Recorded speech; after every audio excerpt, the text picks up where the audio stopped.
Hi, I'm Paul Battaglia, and this is section 3.6.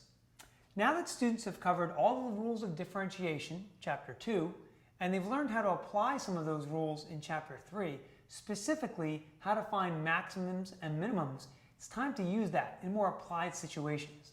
So the essential question we would like students to be able to answer at the end of section 3.6 is, how do I maximize or minimize a quantity in a real-life applied situation?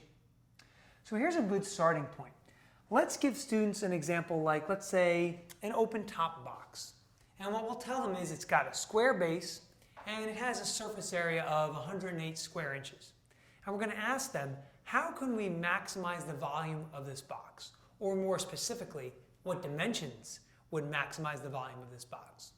Now, students might think that this sounds a little bit like related rates, which we talked about in chapter 2. Here are the differences, though. First off, there's no reference to time here. So nothing is changing with respect to time. And with that regard, there really isn't a need for implicit differentiation. What we'll need here is to use a primary equation, so perhaps the area that the volume we're trying to maximize. So we'll need a volume equation. We'll need a secondary equation using the surface area of the box. And we'll do that so that we can maybe eliminate a variable before we begin the optimization process. Now, what does that process entail?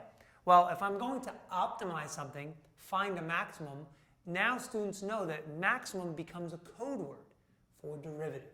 So we're going to have to differentiate the equation that we use for volume. Now, moving on.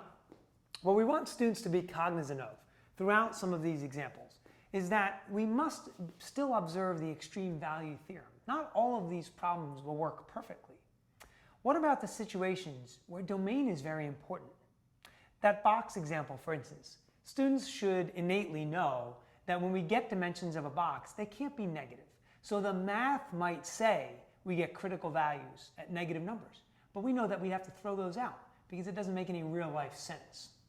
Now, to that end, here's a great example you can use to help students, a lesson closer that we've included for you.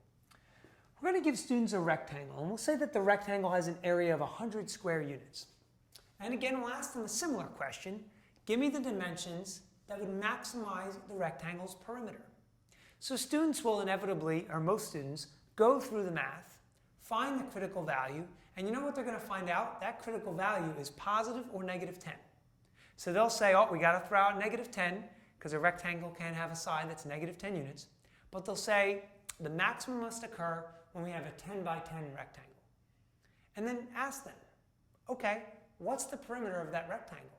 Well, the perimeter of that rectangle will then be 40. That's the biggest you can make a rectangle that has an area of 100. What they're forgetting here is to use numbers in the domain. How about 1 and 100? So those are the kinds of things that you're looking for. You want those students to see that even when they think they have something, it's not trying to make them feel bad. You're trying to make sure they think on a deeper level. And don't always think that something is just habitual and rote and it's always going to follow the same procedure. Throw them off a little bit like that. It'll make them think and it'll get them ready for AP level kinds of thinking. I hope these tips have been helpful, and I certainly know that you'll experience some success in section 3.6.